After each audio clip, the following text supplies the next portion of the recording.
Hi everyone, and welcome to the final video of 3 videos of our asynchronous annual STEM Summit content. Many of you might be viewing that aren't part of the 10 campus CSU system-wide, so welcome to all of you as well.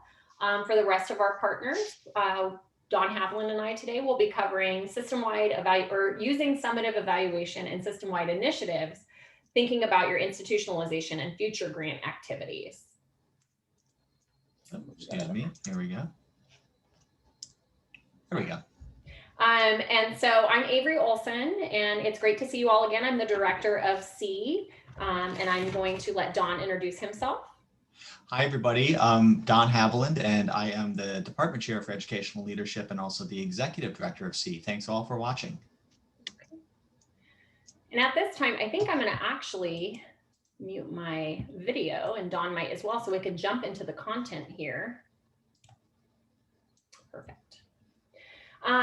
So as I mentioned, this is the 3rd video of our asynchronous content. And just to quickly remind you, we had 2 previous videos, which we hope you've had a chance to view. They are stored on the CEEE HSI-STEM system or HSI-STEM Lessons Learned website, and we have a link to that in a few slides. But the first one was done by Ramesh at CSUN, and he was showing you instruction on how to move from formative to summative and had this really cool matrix of objectives that you could use that concept as a template. And then Veronica from Cal State Long Beach and CEEE, she also showed you how to map your specific project activities and using that evidence that Ramesh showed you how to use to the CSU GI 2025 and the Department of Education performance measures. And so she provided templates, which are also on our website. And we're going to be using those as well today. So we're building off of both of those and moving into this 3rd and final video. All right. So what we're going to do today is we're hoping to help identify specific strategies and resources that you could use to pursue institutionalization and or other funding opportunities in this current climate. We will talk about this in a minute, but as you recall, Don and I have done videos like this before and for years have spoken to our partners about how you think about this kind of work. So we're kind of shifting that and having a conversation with you about how you might be able to do that now and use the relevant evidence that you would need to do this. And I'm going to hand it over to Don. He's going to first talk about institutionalization, and I will be back to talk about future funding. All right, thanks, Avery. And of course, jump in if you need to redirect me at all. But we're going to get going with the institutionalization piece. And for our CSU partners who are working with us most closely on this, just a quick reminder, right, as you start to think about now you're in year 5, what do we want to try to institutionalize? You have been thinking about this for a little while. Going back to our STEM Summit, HSI STEM Summit in, I think it was June 2019, sometime that summer. And then we also did a webinar with a workbook on how do you start to think about what do we do, what might be suitable for institutionalization, what do we want to institutionalize and why. So you've already kind of started to think about what that might be, and that might be something you want to go back to as you think about what this looks like in year 5 and where you start to put all your efforts. But as much as you have already started thinking about it, things may have changed, right? We know that so much has changed since summer 2019. The economy is having a bit of a challenge. Campus budgets throughout the CSU are going to be challenged if they aren't already in the coming years. And of course, COVID-19, right? And some of that you may have learned some things coming out of COVID-19 that have led you to think, wow, we've done some things kind of differently, and maybe we want to think about institutionalizing something else. Or maybe you think about, well, maybe whatever we had thought about in summer 2019 isn't relevant anymore in the COVID era, or isn't as robust as it might have been back in the day. And so you have to start thinking about something else to institutionalize. So you want to think about where are we now and what's possible, and also do it in the context of we know there are going to be other funding opportunities, both from the Department of Education and the National Science Foundation and perhaps others related to HSI support. So as you think about what you want to institutionalize, it's important, we think now, to start thinking about how you're going to communicate your impact, right? Because really what you're trying to do is make an argument that this program, this component, this activity has been so successful, is so impactful, that the campus should adopt some some part of it or all of it and invest in it on a regular basis, right?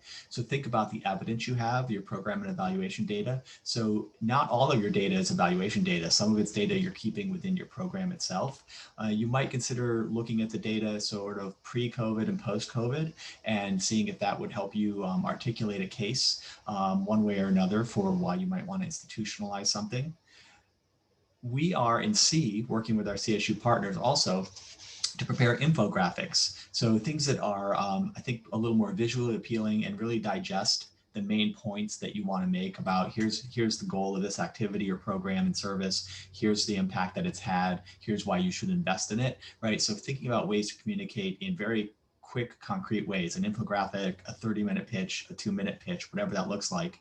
And also think about who your audience is. So it might be campus leaders, it might be funding agencies. Ideally, if you're putting in a proposal to a funding agency, you're able to say the campus has already committed to adopting and implementing and institutionalizing this one component of our current grant because they recognize the value. And so now we want to move our work into this next area. So to me, it kind of comes back to what's the storyline you want to tell, both about the impact of your project or the component that you want to institutionalize, but also the case you want to make to funding agencies that show that you've been successful in getting something adopted and institutionalized.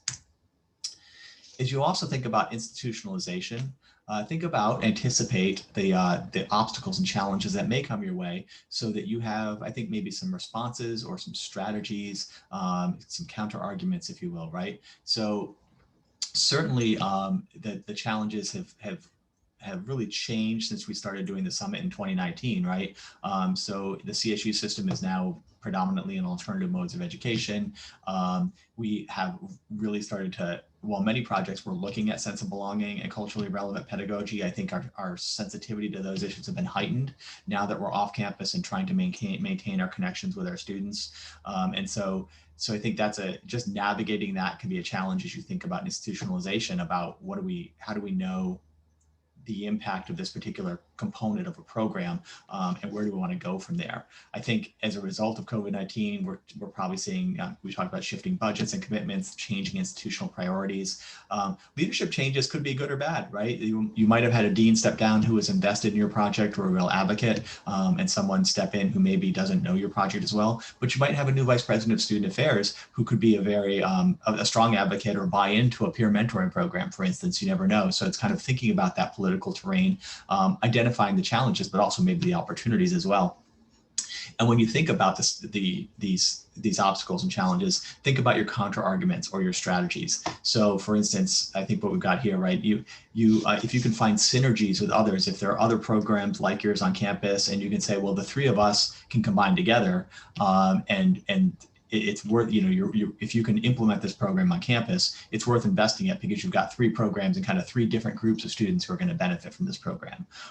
Or really, you pivot to something that's maybe a lower cost of institutionalization, and you make the case that per student, we're not talking about the Lexus of interventions, we're talking about the Toyotas of interventions here, right? And this is something that's really affordable and really manageable, and something that the institution, given the impact it has, would want to invest in.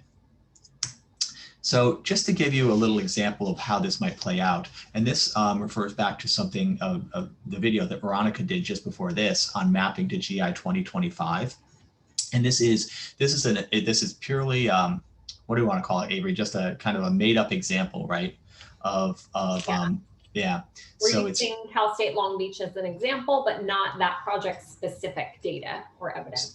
So when you look at, we're using, just because it's terminology that we're familiar with, basically. So if you look at this is a worksheet that we're asking each of our partners to fill out. On the left-hand side are the 5 pillars of the GI 2025 initiative in the CSU, with the definitions right there. Next to them, we've mapped fake data and faked activities related to academic preparation or enrollment management or student engagement. And then we provided, again, this made up data on 80% reporting a higher GPA, students are entering as juniors, so on and so forth, right? So this is sort of our worksheet for thinking about, okay, here's what we're doing that maps to GI 2025, and here's how we know what we're doing is working.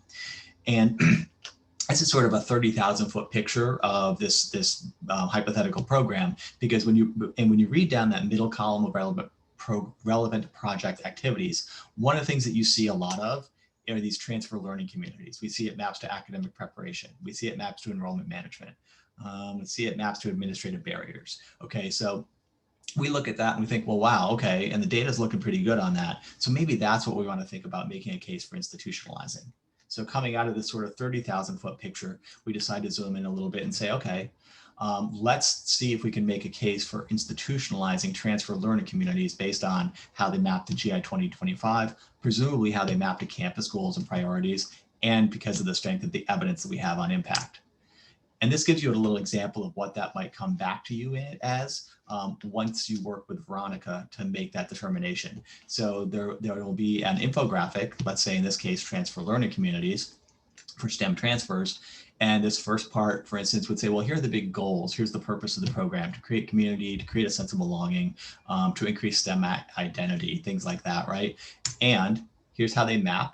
So these transfer learning communities map to these academic preparation, student engagement, well-being, administrative barriers. And then down below, here's the evidence, right? We know that 100% are given priority administration for their upper division coursework. We have a 95% retention rate, right? So our goal here, and I think this is just a general mock-up. I think a lot of it will depend on what we get from each of our partners. But the goal here is to create sort of a sort of, for lack of a better term, a really crisp, pithy way of saying, here's what this project is, or this program activity is about. Here's what we're trying to do. Here's how it maps to things that matter to us. And here's how we know it's effective. So please invest in it. All right. Did I miss anything, Avery, or can I turn it over to you? I think you got it. All right. Thanks. I'll go over to you then. So another important consideration, not only, because many of you are coming towards the end of a grant, you might be looking for other funding or grant opportunities, but also really acknowledging that the funding climate for institutionalization can be tough. So you might actually be turning to look for some kind of funding to try a new intervention that you were starting to test out, or to hopefully not completely sustain, but maybe sustain some projects. We thought that it was really important to talk about future funding and grant opportunities as part of this presentation as well. All right, so the first thing, especially coming off of what Don just shared with you, we say ideally you want to show that you've institutionalized something, however small. And with this side note, it's important to funders. So I know that for anybody that's been running a program, it's really important to you. Of course, it's important to the students and to the outcomes. But also, as you do apply for funding, it is important to show that your institution has a commitment to something that you've done. It's kind of hard as you start to write those grant applications and say, hey, I've been doing this for 30 years here. And so when you have that institutional commitment and support, it kind of just closes your narrative with the importance of, in this example, like more Hispanic and or low income students entering and completing STEM, for example. So it is important. So we want you to do, we do really want you to think about like even something small and what might that look like? So what does that commitment from your campus look like? As you're thinking about future funding opportunities, and I know for many of you that might be watching this, you might be thinking of another round of HSI STEM. That one's going to be an easy one to use all the tools from the series of videos because we're using we're using the current performance measures that they have, which they might keep many of those. You have activities that align with those performance measures. You've been measuring them for years. And so I think a lot of this content, what we're going to talk about is that you could use the mapping activities, both that Ramesh showed you for as you go from formative into summative and how you're tracking that with your evaluation data, as well as Veronica's. And we're going to specifically show you again some of Veronica's and those corresponding infographics. So as you're doing these activities and you're walking through those, and us at CEEE, we're always here to kind of help as you walk through those templates that Veronica provided, because they can show you a number of things. They can highlight, of course, what you've done well. So in the example we used here, it could be the transfer LC, like, wow, that one's really showing up and it really has these great indicators and it's doing really well.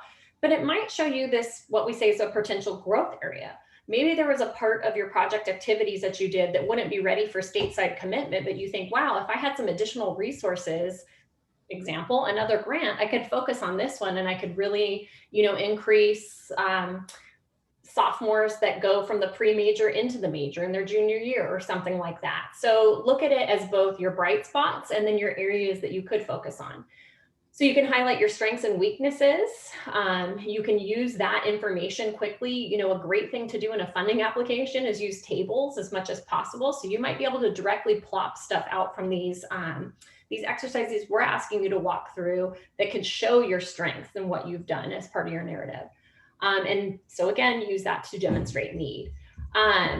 We do encourage you to think about the language that you're going to use about the impact of your programs that was probably altered this year. You know, something we might be all able to do as we get together is think about, is there common boilerplate language that all of us are probably going to put in applications, or maybe you've been putting it in your RPPRs of like, hey, this happened in March of 2020, and this is how I shifted what I did. You might have something like that as you're building need for what you want again in the future with asking for additional funds. Okay, we can go to the next one, thanks. So looking at another chart that Veronica had you do in video 2, similar to the last chart that had you map to GI 2025, this one is mapping GI 2025 and your Department of Ed measures.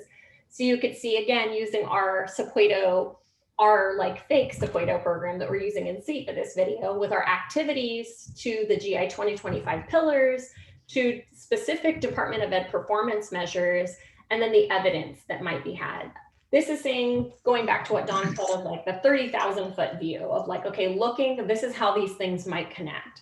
And so it's a really helpful activity because you can talk to almost any kind of stakeholder if you have this to say, okay, this is where my program positively contributed here. Or again, this is like where we're doing really well. This might be an area we need to improve in. And that might show you those growth opportunities where you can ask for new funding sources.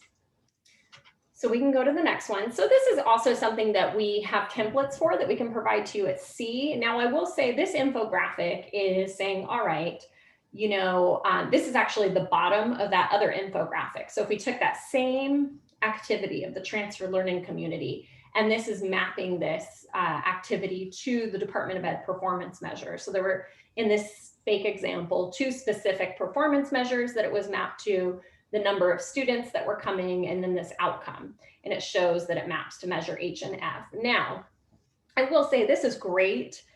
You probably aren't going to walk this around campus though. So when you think about those stakeholders, this isn't something that might be useful to you, not for going into somebody's office or doing something on campus. It could be useful to you if you are partnering with other grantees. So we've had conversations over the years about, hey, there's a lot of other people on campus that are doing things similar to me. Now it could be someone with a different funding source, like an NSF or an NIH or a different kind of Department of Ed grant.